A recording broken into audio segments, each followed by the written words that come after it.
বিন্দু সঞ্চয় দিয়েই মানুষ কোটিপতি হতে পারে, একদিনে কেউ কোটিপতি হয়ে যায় না। হ্যালো এভরিওয়ান, আসসালামু আলাইকুম। সবাই কেমন আছেন? আশা করি আপনারা অনেক ভালো আছেন। আমিও আলহামদুলিল্লাহ আপনাদের দোয়ায় অনেক ভালো আছি। তো ভিডিওর শুরুতে আপনাদের কাছে একটাই রিকোয়েস্ট, আমার ভিডিওতে অনেকে এসে স্পাম কমেন্ট করেন যে আপনার বাড়ি থেকে আপনার থেকে ঘুরে গেছি, বন্ধু হয়ে গেলাম, আশা করি আপনি আমার এখানে বন্ধু হয়ে আসবেন বা ফলো ব্যাক দিবেন। অনেক জনে অনেক রকমের কমেন্ট করেন। প্লিজ দয়া করে আপনারা স্পাম কমেন্টগুলো করেন না, কারণ এটাতে আপনার আইডির যেমন ক্ষতি হবে, আমার আইডিরও ক্ষতি হবে। আর সারা বাংলাদেশে কিন্তু এখন ঝিরিঝিরি বৃষ্টি হচ্ছে।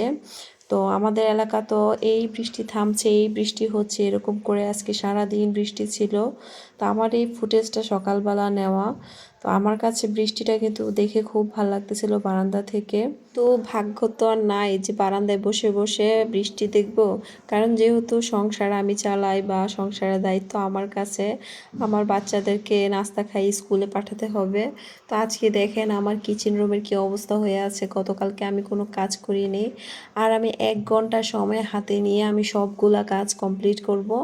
আর যেহেতু আজকে আমার ছেলের স্কুলের রেজাল্ট দিবে, তো সেজন্য আমি স্কুলে যেতে হবে। তো বাসাতেও অনেক কাজ, তো সেজন্য আর মনের মতো করে বৃষ্টি দেখতে পারলাম না।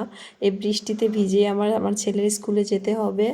তো হচ্ছে আমি 1 ঘন্টা সময় আছে আমার স্কুলে যাওয়ার। 1 ঘন্টার ভিতরে আমি ঘরের সমস্ত কাজ করব।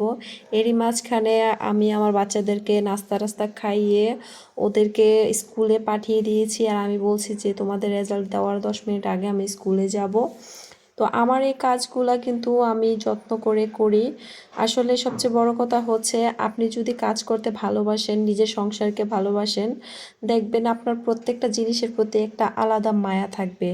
আর সেই মায়া থেকে আপনি ঘরের কাজগুলা খুব যত্ন সহকারে খুশি মনে আনন্দ নিয়ে কাজগুলো করতে পারবেন, কোনো বিরক্তি আসবে না। আপনারা একটু আগে দেখছেন যে আমার কিচেন রুমটার কী অবস্থা হয়েছিল। তো আমার এক চুটকিতে বেশি সময় লাগেনি, আমি সব কিছু পরিষ্কার করে চলে এসেছি। আর এগুলা করার জন্যই যারা কাজের বুয়া রাখে, কাজের বুয়ারা কিন্তু মনের মতো করে কাজ করে দেয় না। আপনার জিনিসটা, আপনার ঘরটা আপনি যেভাবে যত্ন করে গুছাবেন, যত্ন করে পরিষ্কার করে রাখবেন, জিনিসটা যত্ন করে কাজ করবেন, ওইটা কিন্তু কাজের বুয়ারা কখনোই করবে না। মাস শেষে আপনি মোটা অঙ্কের একটা টাকা দিতে হবে ওদেরকে, মনের মতো কাজ পাবেন না। আর এদিক দিয়ে না কাজ করে আপনি হয়ে যাবেন অলসের রাজা। তো আমি আমার ঘরের কাজগুলো আমি নিজে করি, নিজে করতে পছন্দ করি। আমার এই নিজের কাজগুলো নিজে করার মধ্যে আমার 2-3টা বেনিফিট আছে। সেটা হচ্ছে, এক, আমার ঘরের জিনিসপত্র আমি আমার মতো করে যত্ন করে কাজগুলা করি, যত্ন করে ধুয়ে মুছে রাখি, গুছিয়ে রাখি। দ্বিতীয় হচ্ছে, আমার ঘরের কাজগুলা আমি করাতে আমার কিন্তু প্রতি মাসে 1-2 হাজার টাকা বেঁচে যাচ্ছে। কারণ আমি যদি একটা কাজের বুয়া রাখি, সেখানে আমাকে তাকে 1 থেকে 2 হাজার টাকা দিতে হবে ঘরের সব কাজ করাতে হলে। তো এদিক দিয়ে এটা কিন্তু আমার সেভ হচ্ছে। 3 নাম্বার বেনিফিট হচ্ছে এক্সারসাইজ। আপনি ঘুম থেকে উঠেই প্রতিদিন যদি সুস্থ থাকার ইচ্ছা থাকে, তো অবশ্যই আপনার প্রতিদিন এক্সারসাইজ করতে হবে। তো আপনি যখন আপনার বাসার কাজগুলা ধোয়া মোছা করবেন, সব কিছু করবেন, এখানে কিন্তু একটা মানে আপনার স্বাস্থ্যের জন্য অনেক উপকারী একটা এক্সারসাইজের মতো হয়ে যাচ্ছে। এদিক দিয়ে আপনার কাজও হচ্ছে, ওই দিক দিয়ে আপনার শরীর চর্চাও হয়ে যাচ্ছে। তো এটা তো আপনার জন্য অনেক বড় বেনিফিট, আমি যেটা মনে করি টাকা বাঁচানোর চাইতেও। আর এর মধ্যে তো আপনার এক্সট্রা কিছু টাকা থাকতেছে। এই টাকাটা যদি আপনি দেখবেন প্রতি মাসে মাসে আলাদা করে রেখে দেন, বছর শেষে আপনার হিউজ পরিমাণে একটা অ্যামাউন্ট হয়ে যাবে। এই অ্যামাউন্টের টাকাটা দিয়ে আপনি আবার একটা ভিন্ন রকমের কাজ করতে পারবেন, যে বা অন্য একটা শখের জিনিস আনতে পারবেন, বা অন্য কোথাও কাজে লাগাতে পারবেন। বা একমোট করে হাজব্যান্ডকে যখন টাকাটা দিবেন, দেখবেন হাজব্যান্ডের কাছেও আপনি একদম রানী হয়ে যাবেন, যে না আমার বউ কত হিসাবি, আমার বউ আমাকে, মানে হাজব্যান্ডরা যদি লাখ টাকাও ওয়াইফের পিছনে খরচ করে, ওইটা বড় কথা না, কিন্তু ওয়াইফ যদি হাজব্যান্ডকে একমোটে কিছু টাকা দেয় না, তাহলে হাজব্যান্ডের কাছে না অন্যরকম একটা মানে মান ভাব নেওয়া যায় বা সম্মান পাওয়া যায়, যেটা হাজব্যান্ড মনে মনে হলেও ভাবে বউর প্রতি একটা আলাদা ভালোবাসা বা একটা ইয়া হয়, যেটা আমি মনে করি, জানি না কে কি মনে করে। তো যাই হোক, কথা বলতে বলতে এদিক দিয়ে আমার ফার্নিচারগুলোও আমি মুছে নিলাম। আর আমি আর ভাড়া বাড়িতে আমার ফার্নিচার নেই। আর আমি আগামী ভিডিওতে ইনশাল্লাহ অবশ্যই বলবো যে কেন আমি আমার নিজের বাড়িঘর সব কিছু রেখে আমি ভাড়া বাড়িতে থাকি, আদৌ কি আমার নিজের বাড়ি আছে কি না, সব কিছুই অবশ্যই আপনাদের সাথে শেয়ার করব নেক্সট ভিডিওতে। তো যারা আমার ভিডিওটা দেখতেছেন এখনও লাইক দেননি, প্লিজ একটা লাইক দিয়ে নেবেন।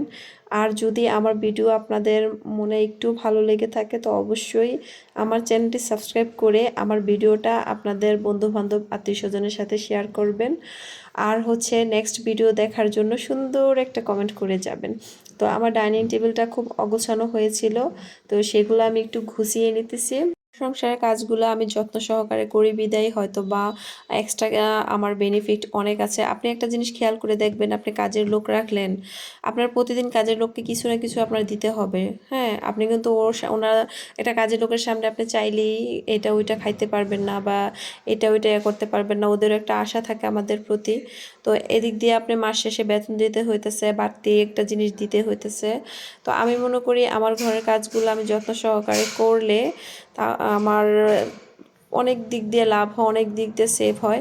আর আমাদের মতো মধ্যবিত্ত ফ্যামিলির বউরা যারা আছে তারা কাজের লোক রেখে কাজ করানোটাকে আমি শো আপই মনে করি। একদম বিপদে না পড়লে বা অসুস্থ না হলে কাজের লোক রাখাটা আমি মোটেও ভালো মনে করি না। বিপদে পড়লে অসুস্থ হলে সেটা হচ্ছে অন্য ব্যাপার। আমি এভাবেই বিন্দু বিন্দু করে সঞ্চয় করে আমি আমার ঘরের অনেক শখের জিনিস কিনেছি। অবশ্যই আস্তে আস্তে আপনারা জানতে পারবেন যে আমি কি কি নিয়েছি, কি কিনেছি বা কি করেছি।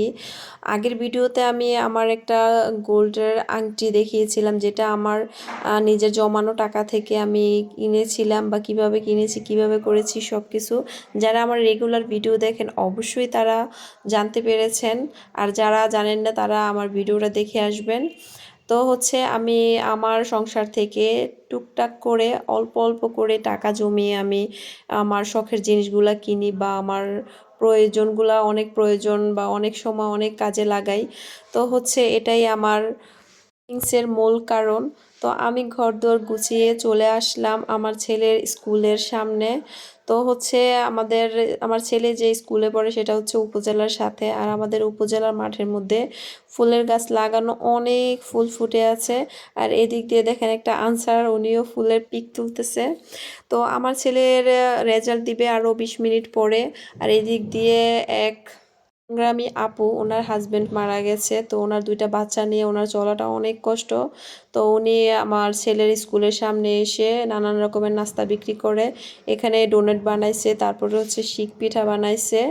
তো এগুলা বাচ্চাদের কাছে 10 টাকা পিস বিক্রি করে। তো যেহেতু ছুটির টাইম হয়ে গেছে, তো এখন উনি এগুলার মধ্যে চকলেট লাগাচ্ছে, মানে চকলেটের ইয়েটা লাগাচ্ছে।